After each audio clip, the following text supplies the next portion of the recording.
Bien, el día de hoy vamos a continuar con un tema que es muy importante para las organizaciones, que se llama la cultura organizacional.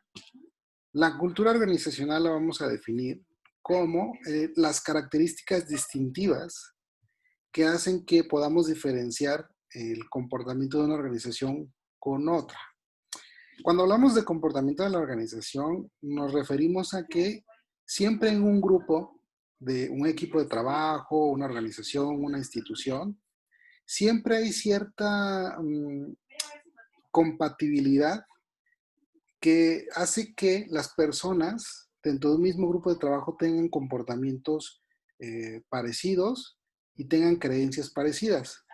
Entonces, estas características que distinguen a cada uno de los elementos de la organización hacen en su conjunto algo que se llama cultura organizacional.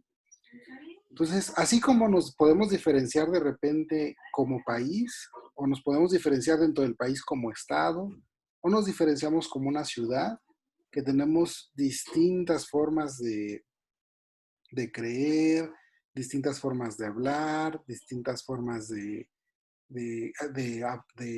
manifestarnos, distintas formas de expresar cosas diferentes, pues bueno, nos hace ser como individuos también diferentes unos de otros. Pero pasa lo mismo con las organizaciones. Las mismas organizaciones tienen digamos, podríamos decirle un código genético que las hace ser diferentes unas de otras, aun cuando son del mismo sector. Podríamos hablar de dos empresas que se dedican a lo mismo, por ejemplo, no sé, una tienda departamental, no sé, Soriana, y podemos poner Chedraui. Pero cada una tiene rasgos distintivos en su forma en cómo hace las cosas, ¿no?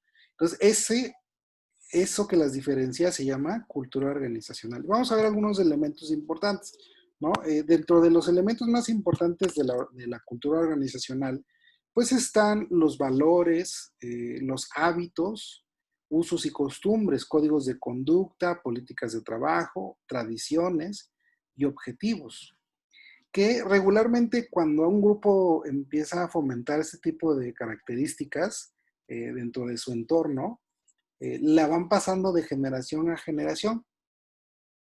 Por eso es que cuando hablamos de tradiciones, ¿no? Y costumbres, regularmente nos hace pensar en los pueblos, en las tradiciones de los pueblos, en tradiciones de la gente que de una forma u otra, de generación en generación, se han venido pues prevaleciendo, ¿no? A partir de ese traspaso de conocimiento. Entonces, lo mismo pasa con las organizaciones. Ustedes saben que las organizaciones van creciendo, se van desarrollando, cambian de elementos, ¿no? Llegan nuevos elementos, se van otros. Y esos elementos que llegan son una nueva generación que se empieza a permear de esas características que hacen distintiva a esa organización. Entonces, el concepto en sí mismo, ¿no? De la cultura organizacional, así como lo es como la cultura nacional, como la cultura estatal, pues dice, las características nacionales y socioculturales influyen en el desarrollo y perpetuación de variables culturales que a su vez determinan las actitudes básicas en el trabajo, el tiempo, el materialismo, el individualismo y el cambio. Cuando hablamos de esto es que cada persona se va adaptando al medio en el cual se desenvuelve. Es bien interesante ver que las personas en su conducta adoptan los valores de los lugares en los cuales empiezan a desarrollarse. Por eso cuando ustedes van a la universidad, ahí se promueven ciertos valores. Y bueno, esos valores al fomentarse dentro de ese espacio de convivencia, se vuelven valores que son parte de ustedes, ¿no? El respeto, creo que ahí también tienen la humildad, la ayuda mutua, ¿no? Entonces, que son parte de una cultura organizacional. Entonces, además que forman parte de su proceder, que se van haciendo cada vez más parte de ustedes, fomentan y motivan a las personas a regularmente se diseñan de tal manera que ayuden a los objetivos de la organización. Es decir, Si yo en la universidad, por ejemplo, manifiesto que un valor institucional es el respeto, es porque quiero que los alumnos se respeten entre ellos y respeten a sus maestros y respeten al cuerpo administrativo. De esa manera, yo facilito el que la organización, o en este caso la universidad, logre sus objetivos. Y los van a ir siempre alineados a su filosofía institucional, o sea, su misión, su visión, a sus principios. Entonces, cada organización, cuando habla de sus valores, también tiene que definir cómo esos valores contribuyen al logro de los objetivos organizacionales. Entonces, la cultura organizacional, ¿no? Va a ser la forma característica de pensar y hacer las cosas en una empresa. Y por analogía es equivalente al concepto de personalidad a escala individual, o sea, le da a la organización una personalidad que la distingue de otras. Entonces, así como de repente conocemos que en una cierta familia se promueven ciertos valores que los hacen diferentes a otras familias, porque inclusive en eso hay mucha diferencia, ¿no? Hay familias, por ejemplo, que en la mañana cuando interaccionan, pues por ejemplo se levanta el papá, se levanta la mamá y los hijos tienen que saludar, buenos días papá, buenos días mamá, se sientan a desayunar. Pero hay familias en las que no, esas familias en las que se despiertan y nada más hacen así, se hace una mirada y ya, otros que ni se saludan. Y es parte de una cultura de ese mismo grupo social que denominamos familia. Entonces, así como ese tipo de características trasladadas a las organizaciones. Hay organizaciones donde cuando tú llegas, ¿no? Abres la puerta y te reciben con un saludo, muy buenos días, ¿cómo está? Hay organizaciones en las que inclusive te dicen, por la edad que tengas, te dicen señor. No sé si alguna vez han ido a un banco que les dicen, aunque son jóvenes, los ven niños, o sea, le dicen señor, y le dicen su apellido, señor Martínez, señor González. Y hay otras organizaciones donde no es así. Por ejemplo, me acuerdo mucho cuando en algún momento, ya tiene tiempo, en Domino's Pizza entraba un cliente y te ponías a escoger tu pizza y todo, y salió un pedido y lo entregaban, llegaba el repartidor y decía, ya repartí la pizza tal y todos decían gracias, ¿no? Y era parte de una cultura organizacional. No sé si ahorita todavía lo hagan, pero así hacían hace algún tiempo. Entonces, todas esas características hacen que las organizaciones pues tengan una cierta personalidad, ¿no? Y cuando llegas a organizaciones, este, aunque sean del mismo sector, te sientes diferente al entrar a alguna en particular. Entonces, eso define la personalidad de esa organización. Es muy interesante. Y mi esposa alguna vez me llevó a donde compra ella perfumes. Hay una tienda que se llama Yves Rocher que está ahí por el llano. Entonces usted llega a esa tienda, abren la tienda y huele riquísimo, ¿no? Porque además venden cosméticos y cosas así. Y entonces es un rasgo distintivo de la tienda, ¿no? El tipo de aroma que tienen en esa tienda. Y por ahí dicen que la memoria del olfato es más fuerte que la memoria de las palabras o de otras cuestiones, que el olfato evoca más o te hace recordar más alguna situación que otras cosas, que el color o el sonido. Entonces es muy interesante. Y a través de estos rasgos, las organizaciones también pues tienen ciertas ventajas competitivas. Ahora, el sistema de significados que pueda tener una organización, a ver, pregúntame.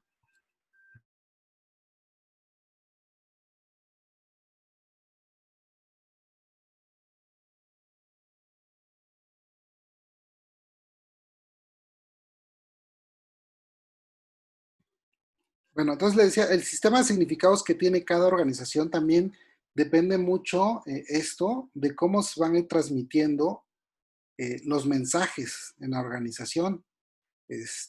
Hay organizaciones en las que se pueden hablar de tú, hay organizaciones en las que no se pueden hablar de tú.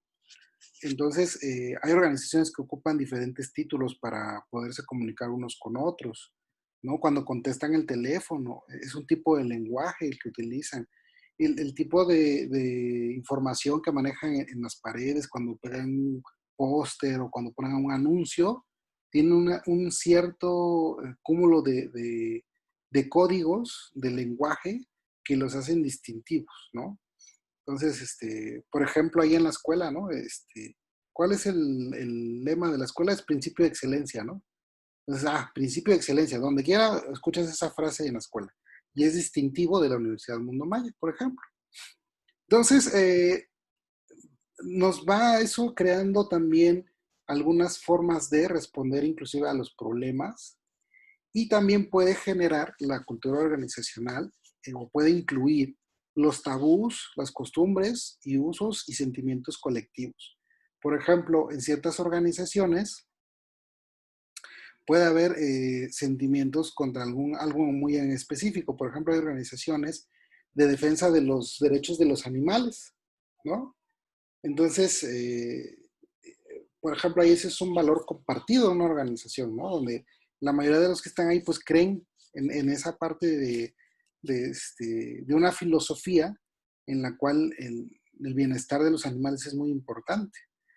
Hay otras en las que no es parte de la cultura organizacional. Hay otras donde, por ejemplo, hay un respeto muy importante hacia ciertas figuras culturales, ¿no? Que puede ser, por ejemplo, hacia una religión, inclusive puede ser una cuestión de aceptación de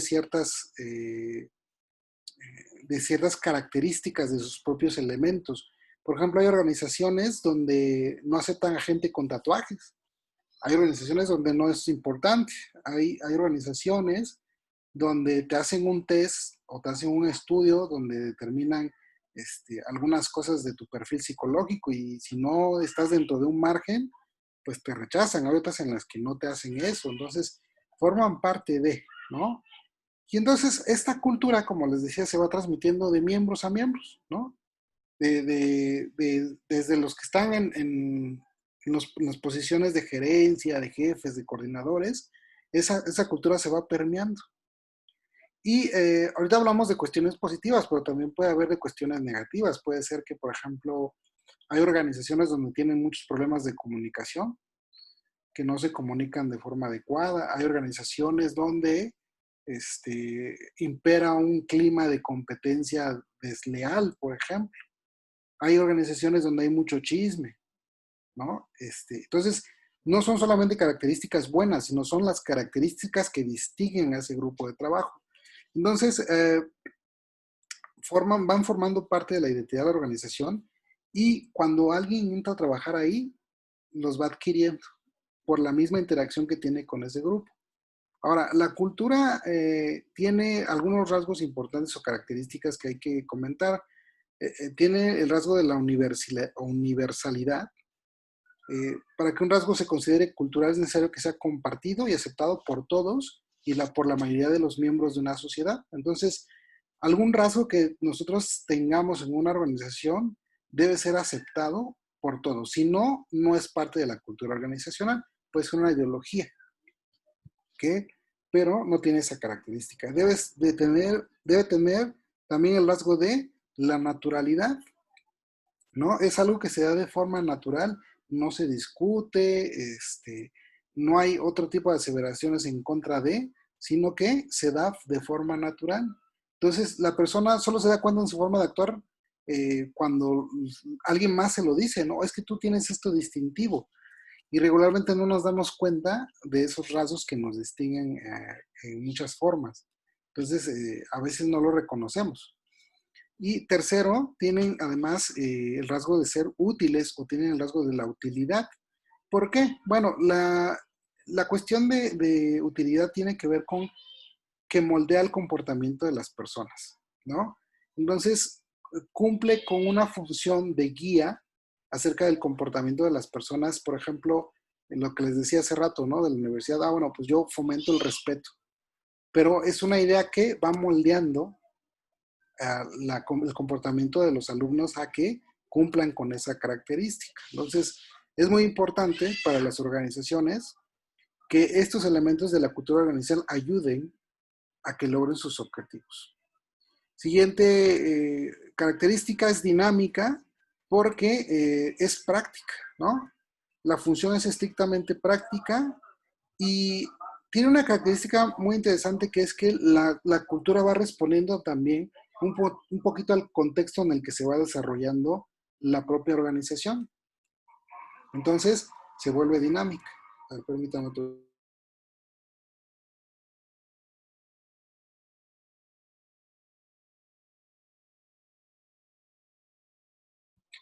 Entonces, también es un producto del aprendizaje. De hecho, vamos a ver que para que pueda prevalecer la cultura, va a formar parte de los procesos de enseñanza-aprendizaje o de capacitación de una organización. Esto quiere decir que cuando hay un evento en las organizaciones, siempre se trata de fomentar esos valores organizacionales. No es estática, sino va evolucionando constantemente porque los sistemas culturales no se estancan, sino son dinámicos. Más en este tiempo en el cual estamos en un mundo globalizado, en un mundo que está en constante movimiento, pues las culturas no son estáticas, sino que se van desarrollando poquito a poquito y van trascendiendo, ¿no? Respondiendo mucho a los factores externos que hay en la organización. También tiene el rasgo de la ecología, es porque en este sentido la cultura le permite a la organización adaptarse al contexto en el cual está. Entonces, una de las utilidades más importantes de la organización, en el sentido de que tenga una cultura organizacional correcta, es que se adapte ante los cambios. Entonces, si bien hoy en día una situación de cambio repentino, la cultura organizacional debe ser tal que le permita cambiar inmediatamente. Y constituye parte de una estructura social. ¿Por qué? Porque mantiene un orden, ¿no? De cómo se conforman los grupos de trabajo y además se va moldeando también la forma en que estos interactúan entre sí, formando políticas de comportamiento donde domina la cultura de la organización. También es parte de una ideología. Esto quiere decir que forma o consiste en las características mentales de la población y su modo de relacionarse con su ambiente y grupos sociales. Entonces, conforme va pasando el tiempo y tú formas parte de una organización, te transmiten su forma de cómo interactúan con el ambiente, ¿no? Por ejemplo, si en ese sentido la empresa tiene una responsabilidad ecológica muy importante, se va volviendo parte de una ideología que van desarrollando a través del tiempo. Otra cosa también importante es las distancias del poder, cómo se dan las relaciones interpersonales en una organización. Como hablábamos de la organización informal, que es la que se da, ¿no? No siguiendo una línea oficial como lo marca el organigrama, pues en ese sentido, también la cultura organizacional es la que puede denotar qué características tienen las interrelaciones de los integrantes de una organización, de cómo se llevan entre ellos, de cómo se hablan, de cómo, si pueden tener o no interacción, si lo permite la empresa o no, pero cómo se está dando también. Entonces, también tenemos que la cultura organizacional contribuye a evitar la incertidumbre. La incertidumbre es que nosotros carezcamos de seguridad en cuanto a la probabilidad de que algo pueda suceder. Entonces, la cultura organizacional, al ser una fuente de la filosofía y la ideología de las personas, trata de mantener un poquito más lejos de la incertidumbre a las personas para que sepan que siempre hay un clima organizacional tal que podemos esperar ciertos resultados. También depende mucho de cada organización, se puede tornar la cultura organizacional hacia una masculinidad o una feminidad, ¿no? En este sentido, hablamos del papel que tiene la diferenciación de género y que hoy en día es algo muy importante, ¿no? Ya no solamente hablamos de una o de otra, hoy en día ya hay diversas formas, ¿no? Entonces, no todas las organizaciones tienen esa apertura, pero sí se van con el tiempo distinguiendo bajo una posición frente a eso, ¿no? En el sentido de yo acepto o no acepto la diversidad. Entonces, eso es muy importante. Otra cosa también marca en cómo se va dando el individualismo o el colectivismo. En cierta parte, hay organizaciones en las que se puede promover el que tú expreses tu individualidad, pero hay organizaciones en las que no, en las que la individualidad se ve como algo malo. Entonces hay organizaciones que fomentan mucho el hecho de que los resultados de la organización son los resultados de todos. Y hay otras organizaciones donde dicen los resultados de la organización depende de cada departamento y tú en el tramo de toma de decisiones en el cual intervienes. Entonces te hacen responsable particularmente. Entonces es diferente, ¿no? Esos son los rasgos de la cultura organizacional. Luego ¿Cómo nosotros aprendemos la cultura organizacional a través del tiempo? Bueno, regularmente se establecen ciertas costumbres en la cual se comparten historias, se realizan rituales o hay símbolos materiales o del lenguaje que hacen que esta cultura organizacional prevalezca a través del tiempo, ¿no? Por ejemplo, hay organizaciones en las que, eh, por ejemplo, siempre van a celebrar el día de Navidad juntos, ¿no? Y eso fomenta una cierta cultura organizacional. Hay organizaciones en las que no, hay organizaciones en las que, por ejemplo, cada mes se reconoce al trabajador más productivo, o hay organizaciones que no lo hacen también, que hacen otro tipo de rituales, ¿no? Y todos estos símbolos, el reconocimiento que le pueden entregar a alguien, hay empresas que manejan distintivos, hay empresas que manejan, inclusive el color del uniforme expresa un mensaje hacia los individuos que están en ella y también al exterior. Entonces, ¿cómo mantenemos viva una cultura organizacional? Cuando la hacemos parte de nuestro proceso de inducción de los nuevos elementos que llegan a la organización. Una de las cosas más importantes cuando los contraten o cuando contraten es que debe haber un proceso de inducción. ¿Qué es el proceso de inducción? Es el que cuando yo contrate a alguien o llega alguien nuevo a la empresa, el proceso de inducción es un proceso de enseñanza para que conozca la organización, conozca sus características, conozca cómo se espera que se comporte también. Y se le explica esto, la personalidad de la organización.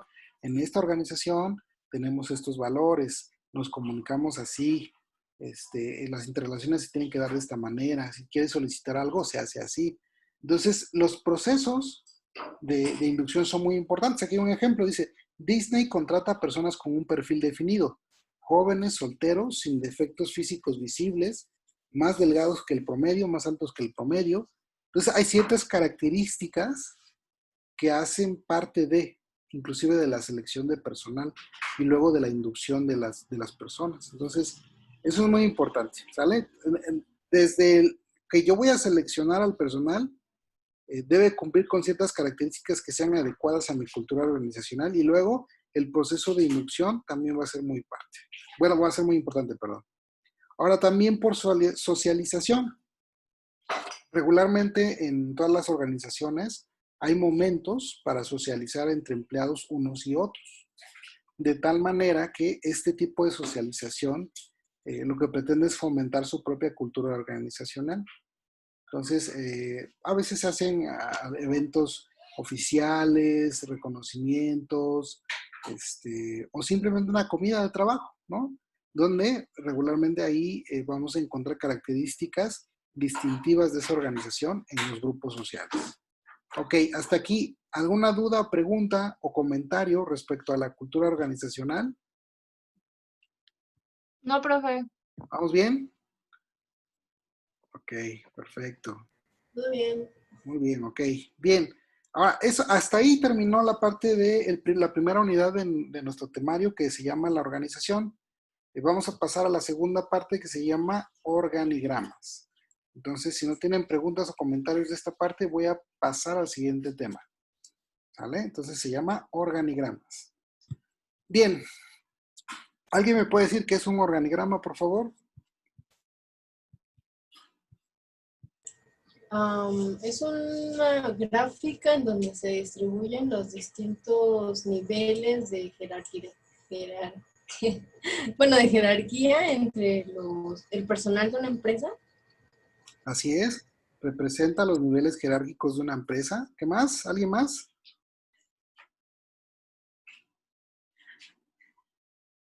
¿Alguien más? ¿Qué es un organigrama? ¿No?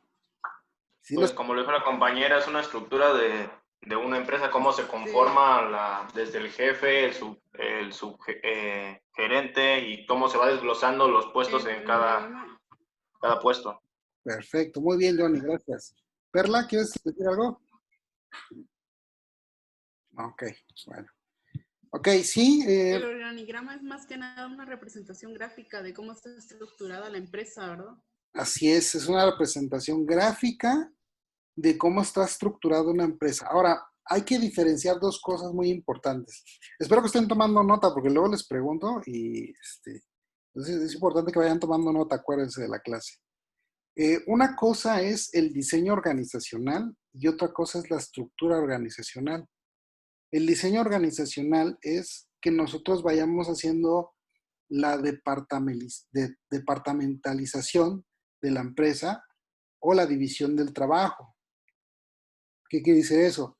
Que yo me siento y empiezo a definir cuáles son los elementos de esa organización. Y otra cosa es la estructura organizacional. Ahí se manifiesta el diseño organizacional. Entonces no son iguales. El diseño organizacional es que yo haga un análisis de la empresa y determine el plan general de esa empresa a través de distribuir el trabajo y distribuir los recursos. Pero la estructura organizacional es, como ustedes dicen, la representación de cómo yo hice ese plan a través de seleccionar áreas o por puestos de trabajo o por productos o por zonas. Ahorita vamos a ver la clasificación, pero es importante que entiendan primero eso. Bueno, entonces en todo organismo, en toda organización, como ustedes bien saben, los recursos de los que disponemos para lograr nuestros objetivos son limitados. Por lo tanto, requiere que nosotros hagamos un buen diseño para que el trabajo sea eficiente. Y, bueno, eficaz y eficiente, ¿no? Que recuerden que eficaz quiere decir hacer las cosas bien, pero eficiente es hacerlas con el menor recurso disponible. Entonces, vamos a fijar nuestros objetivos y se van a asignar responsabilidades sobre esos recursos para que logremos llegar a esos objetivos, ¿sale? Entonces, al diseñar estructuras organizacionales, necesitamos contar con la información suficiente de lo que queremos diseñar. Y desde luego, saber muy bien o conocer muy bien las necesidades de esa organización, tanto presentes como futuras. Entonces, vamos a seguir unos principios básicos a la hora de elaborar un organigrama. ¿Qué principios básicos vamos a seguir? Bien, primero, la organización debe ser una expresión de los objetivos. Eso es muy importante. Primer punto, ¿no? Entonces, debe haber una expresión de los objetivos. Quiere decir que toda organización debe ir a algún lugar respecto a qué es lo que quiere hacer. Número 2, la especialización individual y el desarrollo de funciones particulares deben ser requeridas en lo posible. O sea, mientras que yo estoy diseñando la organización, debe haber personas adecuadas a las funciones que yo requiero que desempeñe. Entonces, la especialización individual o las características de las personas deben ser adecuadas para que puedan desarrollar esas funciones. Paso número 3 o principio número 3. La coordinación de personas de actividades y la unidad en el esfuerzo son propósitos básicos en toda organización. Entonces, no vamos a incluir personas en una organización nada más porque sí, sino deben tener un objetivo, una razón por la cual están en esa organización. 4. La autoridad suprema debe descansar en la alta gerencia con líneas claras de autoridad para cada responsable dentro del organismo. Y esto parte también de un principio de la administración científica que dice que no debe haber duplicidad de mando. Por ahí, seguramente lo habrán visto en alguna clase de administración. Es muy importante que nosotros sigamos las instrucciones y la jerarquía que tiene una organización de forma correcta, porque si tenemos dos jefes, hay duplicidad de mando y entonces yo voy a estar confundido en qué es lo que debo hacer. Entonces siempre debe haber una autoridad suprema. Número 5. La definición de cada puesto, sus diferencias, autoridad, responsabilidad y relaciones deben ser establecidas por escrito. Cuando ustedes entren a trabajar a una organización, les deben de dar por escrito sus funciones. Eso es bien importante porque luego andan divagando en qué es lo que tengo que hacer y no saben, porque no tienen por escrito sus funciones. Y eso es muy importante y se llama manual de organización. Y entonces todo el mundo debe saber cuáles son las funciones que debe desempeñar, pero las debe tener por escrito, porque si no, al rato, pues no quedamos claro en qué es lo que me van a exigir a mí como trabajador. Número 6. La responsabilidad del superior en cuanto a la actuación de los subordinados es absoluta. O sea, si yo estoy como autoridad de alguien, soy responsable de su actuación. Entonces, mi autoridad debe ser tal que yo controle muy bien esa actuación de la persona, porque lo que haga él me va a afectar a mí. Número 7. La autoridad debe tener una responsabilidad correspondiente. Entonces, si yo tengo autoridad, me corresponde una responsabilidad, así como Spider-Man cuando en la película, ¿no? Que tienes un poder, te corresponde una responsabilidad, ¿no? Entonces, ¿por qué? Porque tienes el poder. 8. Por lo que respecta a la capacidad de control, ninguna persona debe supervisar más de 5 subordinados. Ese es un principio muy, muy importante, aunque en muchas estructuras organizacionales de hoy en día no se respeta. Hay de repente coordinadores de área que supervisan a más de 5 personas, pero ese es un conflicto importante que al paso del tiempo nos damos cuenta que puede generar mucha conglomeración de actividades y que no se puedan llevar a cabo bien las tareas. Entonces, es un principio muy importante, ¿sale? Es esencial que las distintas unidades de organización se mantengan en proporción a su autoridad y responsabilidad, ¿no? Aquí es que tengamos congruencia. Si hay por ejemplo, si yo le llamo dirección general a algo, después de la dirección general no puede haber otra dirección general. O sea, tiene que ser congruente a la forma que yo voy diseñando esa autoridad. Y la organización debe mantener continuidad en su proceso y estudio y en nuevas técnicas o aplicaciones. Esto quiere decir que las organizaciones todo el tiempo se deben estar actualizando, tanto en su diseño como por consecuencia en su estructura organizacional. Entonces, ya que definimos una estructura, hay que estarla revisando constantemente. Ok. Bien, algunos elementos esenciales para las estructuras organizacionales o para el diseño, primero, es que debemos considerar dos partes importantes. Un organismo social va a ser o va a consistir en dos cosas. Uno, las partes, que son las unidades de trabajo persona, o sea, digámoslo así, las partes hablamos de cada una de las cuales se forma por las tareas que es necesario realizar y por las personas designadas para hacerlo, o sea, por cada puesto. Yo tengo un contador que sé cuál es su función, pues registrar las transacciones de esa empresa, ¿no? Entonces es una parte. Y las relaciones trabajo-persona, que tienen lugar como resultado de la importancia comparativa que se da a cada unidad y la operación de la persona que ejecuta las tareas. ¿Qué quiere decir esto? Que esa persona tiene interacción con un departamento o con un área específica de la empresa. Entonces hay partes y hay relaciones de esas partes para que se pueda llevar a cabo el trabajo de una organización. Cuando nosotros vamos a organizar, entonces, implica que nosotros creemos una estructura orgánica. O sea, el diseño organizacional es crear una estructura orgánica que funcione con eficiencia para que logre los objetivos, ¿no? En este caso hay dos aspectos importantes: los requisitos estructurales y la lógica de la estructura. Vamos a ver qué es cada uno. Los requisitos estructurales, ¿no? Son, primero, que permita la coordinación de las actividades necesarias para lograr los objetivos. ¿Qué quiere decir esto? Que si yo voy a diseñar una estructura, las tareas que yo le voy a poner a la gente deben ser para que ayuden a lograr el objetivo. Entonces, si yo, por ejemplo, tengo una organización donde el objetivo es vender, ¿no? Vender un producto, todos los puestos que yo diseñe, toda la estructura que yo diseñe debe ayudar a que se venda ese producto. Si hacen otra cosa diferente y no están contribuyendo a ese objetivo, entonces no son importantes. Número 2, deben aprovechar las formas de autoridad administrativa prescritas formalmente. Esto quiere decir que las líneas de autoridad son muy importantes para que el diseño se lleve a cabo de manera correcta. Refleje el ambiente físico y social del organismo. Que yo cuando elaboro mi organigrama, si dice que una persona es jefe de otra, sea así en la realidad. Que no vaya a ser que eso no sea real, porque entonces no representa lo que está pasando. Cuente con personal cuyas habilidades estén interrelacionadas con la responsabilidad de su puesto. Pasa mucho en muchas organizaciones que no hacemos un adecuado uso de este principio, ¿no? O requisito estructural.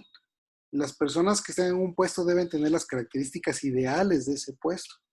Entonces, imagínense que yo meto de médico a un mecánico. Pues no, no corresponde a las habilidades que tiene. Entonces, eso es muy extremo, claro, pero pasa mucho, ¿eh? Hay, de repente, en el sector público encontramos gente que dice uno, oye, pero si tú eres, por ejemplo, veterinario, ¿qué haces aquí en el registro civil? ¿No? Entonces, pasa mucho esa confusión, crean, no crean. Y en el sector privado también puede pasar, ¿eh?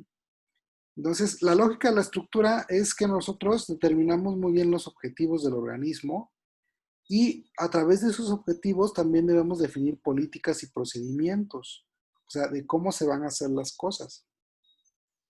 Y debemos identificar y clasificar las actividades para lograr esos objetivos. O sea, si, por ejemplo, un puesto de trabajo determinado tiene que entrar a un proceso de producción, debo identificar muy bien cuáles son las tareas que va a realizar. Por ejemplo, si estoy en un proceso de elaboración de muebles, por ejemplo, a ti te toca pintar, entonces yo necesito identificar muy bien esa actividad. Ah, este es el que va a pintar. Bueno, entonces esa es la lógica de la estructura también, es agrupar las actividades de manera que los recursos y las habilidades del personal se utilicen de manera eficiente. Crear un puesto para cada grupo de actividades y establecer una cadena de mando y de flujo determinado que pues nos sirva para concluir con ese proceso. Entonces, de nada me valdría tener a alguien que pinta las mesas si no hay alguien que las construya. O si no hay alguien que, por ejemplo, martille y le ponga clavos, ¿no? Entonces, debe ser lógica la secuencia de trabajo. En esta tarea de reestructuración o de estructuración de una organización, debemos tener muy en cuenta que este proceso va a tener diferentes etapas. Primero, como seguramente ustedes ya intuyen, lo primero es fijar los objetivos. Segundo, elegir el tipo de estructura organizacional. Tercero, determinar el método de departamentalización.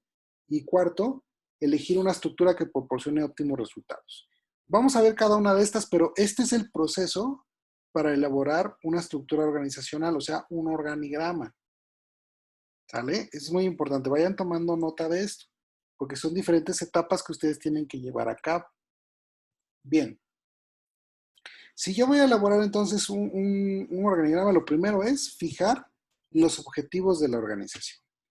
Un objetivo debe ser claro, debe ser medible, debe ser alcanzable, debe ser congruente con lo que yo estoy buscando en la organización. De tal manera que hay un principio de administración también que nos dice que lo que yo no mido, no lo puedo mejorar. Entonces los objetivos deben ser algo que podamos medir, que podamos controlar, que podamos hacer un control de cómo vamos, pues. Entonces, es bien importante en las organizaciones porque si yo no mido, de nada me sirve tener un objetivo, porque no sé cuánto voy logrando de ese objetivo, ¿vale? Es muy importante que los objetivos estén bien definidos. Y si no están claros los objetivos, ya no podemos tener un buen diseño de organización, porque todo depende de eso. Si yo no tengo bien claro mi objetivo, pues de en vano voy a estar haciendo otro trabajo, pues, ¿sale? Segunda etapa o segundo paso, la elección del tipo de estructura organizacional. Aquí hay diferentes tipos de estructura organizacional. Está la lineal, la funcional, la de línea y asesoría, están otras más, dependiendo qué es lo que quieren ustedes hacer, ¿no? Cada una tiene su propia naturaleza y cada una funciona de diferente forma. ¿Cómo vamos a saber si es adecuada una forma u otra? Bueno, las estructuras organizacionales, digamos que van a depender de algunos factores importantes, de cómo se dan las actividades dentro de esos puestos que queremos diseñar. Lo primero que es que debemos definir muy bien qué tipo de actividad es la que queremos añadir a esa organización. ¿Qué tipo de actividad es? ¿Es una actividad de producción? ¿Es una actividad de finanzas? ¿Es una actividad que implica un esfuerzo físico? ¿Es un esfuerzo mental? O sea, hay que clasificar las actividades. También depende de la temporalidad, ¿no? ¿Qué tiempo se tiene que llevar a cabo esa actividad? A veces son tiempos cortos, es repetitiva, es por periodos muy largos. cómo se da la temporalidad. El ámbito el que incluye tiene que ver con que a veces hay actividades que se encuentran dentro del ámbito interno nada más, pero hay otros tipos de actividades que se relacionan con el exterior de la organización. Por ejemplo, los abogados, ¿no? El abogado de la organización tiene que tener contacto con las autoridades, el contador con el SAT, ¿no? Entonces, es bien importante ver en qué ámbito se mueve esa actividad. Las relaciones que debe haber para llevarse a cabo, ¿no? Los vendedores, por ejemplo, ¿de quién dependen? Los vendedores regularmente entran dentro de una relación con el departamento de marketing, ¿no? Que les da las promociones, les define el precio, las características del producto, y marketing se relaciona con producción, con finanzas para elaborar los presupuestos y así. ¿Cuáles son el tipo de relaciones que conlleva esas actividades?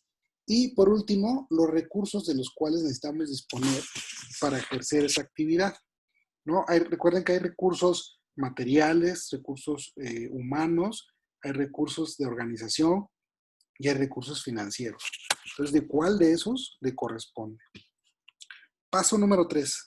Determinamos el método de departamentalización. Los métodos de departamentalización, ¿no? Se dividen en dos, digamos, dos modelos. Está el por propósito y está el de por procesos. ¿Cómo es el de por propósito? Bueno, pues el de por propósito tiene que ver con que, comprende la disposición de trabajo con base en los productos, clientes y situación geográfica. En este caso, existen tres, digamos que cumple con esta característica, tres formas. Puede ser por producto, por clientes o por territorio. ¿Cómo es por producto? Por ejemplo, si yo hago una clasificación por producto, por ejemplo, yo divido mi organigrama en, por ejemplo, línea blanca, aquí muebles de madera, aquí, ¿qué será? Automóviles, ¿no?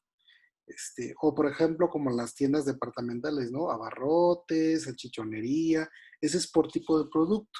Hay otras que son por cliente, por ejemplo. Las que son por cliente es, por ejemplo, clientes nacionales, clientes internacionales, mayoreo, menudeo, ¿no? Que es por tipo de cliente. Cuando es por territorio, bueno, zona norte, perdón. Disculpe que le interrumpe, pero dice esta Julie que se quedó sin internet y que ahorita se conecta. Ahorita se reconecta. De todos modos, por eso estamos grabando el video. Gracias. Cuando hablamos por territorio, entonces les decía, por ejemplo, puede ser zona norte, zona sur, centro, zonas foráneas, zonas rurales, ¿no? Entonces, diferentes formas de departamentalización por propósito. Ahora, cuando hablamos de departamentalización por propósito, tiene varias ventajas, sobre todo porque estos departamentos tienden a ser hasta cierto punto autónomos y fáciles de coordinar internamente. ¿Por qué? Porque es un solo jefe regularmente y trabaja sobre un proyecto especial. Si yo le digo, a ver, tú vas a atender los clientes de mayoreo. Pues es muy fácil de repente coordinar ese trabajo porque nada más se va a dedicar a eso, a los clientes por mayoreo. Ahora, cuando hablamos por proceso, ahí es un poco más complejo, ¿no? Cuando hablamos de procesos, regularmente en empresas de transformación, la materia prima entra a un proceso de transformación para volverse un producto final. Y entonces existen dos maneras, está por funciones o por procesos. ¿Cómo se da? En este sentido, por funciones, puede ser que, por ejemplo, yo tengo un proceso productivo en el cual las funciones se pueden dividir de diferente forma. Por ejemplo, tiene que ver con el conocimiento técnico de ese proceso.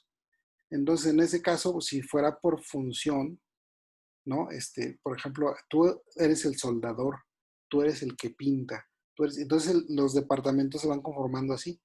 Pintura, soldadura, limpieza y así, ¿no? Y cuando es en ese sentido, perdón, cuando es por proceso, en ese caso, ahí lo dividimos ese proceso de transformación en subprocesos, ¿no? En el proceso, por ejemplo, de armado, en el proceso, por ejemplo, de embalaje, en el proceso de distribución, ¿no? Entonces, son formas de departamentalizar a la organización. Así podemos constituir los departamentos. Entonces, Este tiene algunas ventajas también, ¿no? Que es que en ese sentido las personas se van haciendo más eficientes a través del aprendizaje de una función en específico. Si tú a una persona la pones a pintar todo el tiempo, adquiere una habilidad muy buena para hacerlo, de tal manera que llega un momento en que lo hace muy rápido y con muy buena habilidad. Entonces, eso sirve mucho a la hora de que queremos eficientar los procesos productivos. Derivado de esto, va a haber un plan general de la organización, ¿sale? Que se va a constituir en las siguientes actividades. Primero, elaborar un listado de las actividades necesarias para lograr los objetivos. Muy importante, tener una lista de actividades.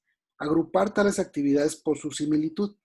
Eso nos va a ayudar mucho para saber qué departamentos debemos crear. Por eso ahí dice, dependiendo del tipo de departamentalización que queramos hacer. Número 3, asignamos las actividades a unidades de trabajo específica. Por ejemplo, hay ciertas actividades que yo las puedo agrupar y decir que es el departamento de producción, otro es el departamento de finanzas, ¿no?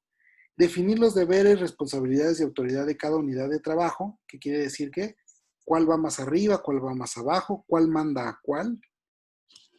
Determinar el tipo de relaciones que estas unidades tendrán entre sí y con el exterior. Si hay algunas que se van a relacionar con el exterior, por ejemplo, con ventas, con le decía, el departamento de jurídico o el departamento contable. Y elaboración de gráficas de la organización, que quiere decir hacer el organigrama. Descripción de puestos, donde especificamos ya por escrito cuáles son las tareas y los perfiles de puesto que cada departamento requiere. Entonces, por ejemplo, yo puedo definir ahí, para, por ejemplo, servicio al cliente, necesito que sea una persona mayor de 20 años, entre 20 y 35, que sea una persona soltera o que sea una persona casada. Ahí defino todos esos criterios. Después, diseño de los espacios físicos en donde la organización va a distribuir a esta gente, a los departamentos. Y entonces ya hacemos un buen diseño de planta.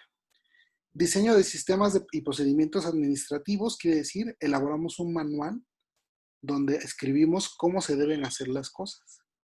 Por ejemplo, hay un manual para cómo se tiene que hacer un procedimiento en alguna empresa. Ahorita estoy tratando de recordar alguno.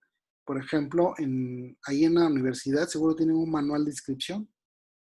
¿Qué formato debe rellenar el alumno? ¿Cómo lo debe entregar? ¿Dónde lo debe entregar? ¿Quién lo recibe? ¿Quién es responsable? Entonces, eso es muy importante. Número 11, aprobación del proyecto de la organización. Lo presentamos a la gerencia, nos lo aprueban. Y número 12, implementación y evaluación. Vemos qué tal funciona. Si no, volvemos a rediseñar esa organización. Ahora, la elaboración de un organigrama ya es la representación gráfica de eso que hicimos anteriormente. Todo lo que hicimos con anterioridad es diseño organizacional y el organigrama es la estructura. Entonces, debe mostrar las principales funciones de una organización, como decían ustedes, muy importante. Debe representar cómo se distribuye el trabajo en esa organización. Los pasos más importantes para elaborar un organigrama está elaborar una lista de funciones y subfunciones probables. 2, compararla contra una lista de comprobación que responda a las siguientes interrogantes. Primero, ¿es necesaria esta función para la organización? El organigrama describe la función y sus funciones principales. ¿En qué nivel debe colocarse la función? ¿A qué función deberá informar la función? ¿Y qué funciones deberán informar a esta función? Esto quiere decir que debemos ubicarla. ¿Dónde va a ir en el organigrama? ¿Va a ir abajo? ¿Va a ir en medio? ¿Va a ir arriba? ¿Dónde va a colocarse? ¿Del lado derecho o del lado izquierdo? Preparar los cuadros o plantillas para poder ubicarlo y confeccionar el organigrama.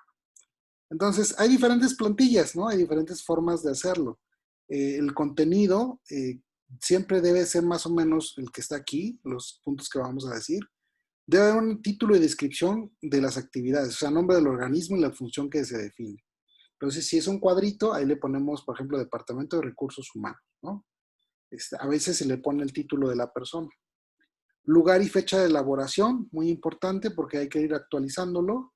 Autorización del organigrama, regularmente se pone en un manual donde lo firma la gerencia que está autorizado. Y explicación de la simbología. ¿no? Cuando tenemos diferentes tipos de línea, qué significa un símbolo por ahí que pusimos, debe tener una simbología. Y viene la clasificación de los organigramas. Se pueden clasificar en tres formas los organigramas. Es por contenido, por ámbito de aplicación y por presentación. Les voy a presentar todos los diferentes de estos tres. ¿Sale? Por contenido. Pueden ser estructurales, funcionales o de integración de puestos. Si es estructural, muéstrala solo la estructura administrativa del organismo. O sea, hace más o menos como este. Déjame sacarme el apuntador. Aquí está. Entonces, solamente muestra la distribución, ¿no? Dirección general, dirección A, B, C y los departamentos que conforman a cada una de esas direcciones. Aquí. Y el funcional indica además de las unidades. A ver, ¿alguien quiere entrar? Ya llegó Yuli. Indican además de las unidades y sus relaciones las principales funciones de los departamentos. O sea, ya no solamente trata de ponerle nombre a los departamentos, sino ya indica sus funciones. Y aquí está un organigrama funcional. La dirección general, como podrán ver aquí, las funciones que va a desempeñar. Ya llegó Jesús también. Y luego, cada uno de los departamentos también establece sus funciones. Ese es un organigrama funcional. También está el de integración. ¿Qué pasó? A ver, voy a silenciar aquí. Gracias. Ok. Entonces, están estos tres, es por su contenido. Aquí está la integración de puestos. Va a mostrar en el organigrama la cantidad existente de personas en un departamento y la cantidad requerida de personas. Por ejemplo, en dirección general requerimos 4 personas. ¿Cuántas hay? 4. ¿No? ¿Dónde está, por ejemplo, diferente aquí? Existen 2 personas de analistas, pero se requieren 4. Entonces me faltan 2. Entonces, este tipo de organigrama expresa cuántas vacantes podemos tener en el organigrama. Nos ayuda mucho cuando en recursos humanos queremos saber qué vacantes podemos promocionar. ¿Ok? Bueno, la segunda clasificación de los organigramas es en generales y específicos. El general va a exponer toda la organización como tal, ¿no? Por ejemplo, acá. La dirección general, las gerencias, y cada una de estas tienen sus direcciones. Entonces, es un organigrama general porque nos muestra todo lo que existe ahí en la organización. Y los específicos van a representar una parte de la organización. Por ejemplo, ahí en la Universidad Mundo Maya son varios campus. Hay un organigrama general donde está el rector, los directores de campus y los elementos importantes de esos campus. Un específico, por ejemplo, es el de un solo campus. Entonces aquí está una gerencia con sus 2 direcciones y departamentos correspondientes, específico de un segmento de la organización. Luego, la última forma de clasificar los organigramas va a ser según su presentación. Van a haber verticales, horizontales, mixtos, que van a combinar verticales y horizontales. De bloque, que son una variante de los verticales y sirven para representar mayor número de unidades de espacios. Y también existe el circular, ¿no? Que eso es muy dinámico, porque concentra los niveles y luego los va abriendo, de tal manera que forma un círculo con los departamentos. Pues vamos a ver cada uno de ellos. Este sería un vertical. La línea de desplazamiento de este organigrama es hacia abajo. Este sería un horizontal. La línea es hacia un lado. ¿Sale? Este sería un mixto. Como pueden ver aquí, la dirección es hacia abajo, pero también va hacia los lados, ¿no? Y regularmente se ocupa mucho cuando hay demasiados departamentos, demasiado que mostrar en un organigrama. Se ocupa Seguramente ahí en la escuela tienen más o menos uno así para los diferentes campos. Está el de bloque, ¿no? En este sentido, es un poquito más específico en el sentido de que a veces requerimos demasiado espacio y el de bloque nos permite poner todo un segmento de departamentos en un solo bloque. Entonces hay una división manufacturera y aquí están todos sus departamentos. La comercial, todos sus departamentos, y la financiera, todos sus departamentos. Entonces nos ayuda a ahorrar espacio y a no tener tanto revoltijo de líneas y de cuadros cuando diseñamos. Y este es un circular, como les decía, ¿no? Lo va concentrando y entre más lejos del centro esté el puesto, es porque hay una mayor distancia entre la gerencia y los niveles operativos. Bien, hasta aquí. ¿Tendrán alguna duda? ¿Preguntas, comentarios? Me traté de ir lo más tranquilo posible, pero es porque también necesitamos avanzar y hacer otras actividades. ¿Preguntas, comentarios? ¿Nada? Seguros, porque luego viene la actividad, ¿eh? ¿Todo bien? Manifiéstense. Ok. Bien, vamos a ir a su... vamos a ir a su Classroom. Y ya está ahorita publicada la actividad del día de hoy. Déjenme ver. Creo que está aquí. A ver. Aquí está. Se llama cuestionario organigramas. ¿Sale? Y entonces va a contestar estas 10 preguntas que van a corresponder a lo que acabo de exponer hace un momento. Ahora sí, sobre esas preguntas todavía me pueden preguntar, ¿eh? Si tienen alguna duda. Podemos ir aclarando algunos puntos. Entonces empiecen a redactar sus respuestas, por favor.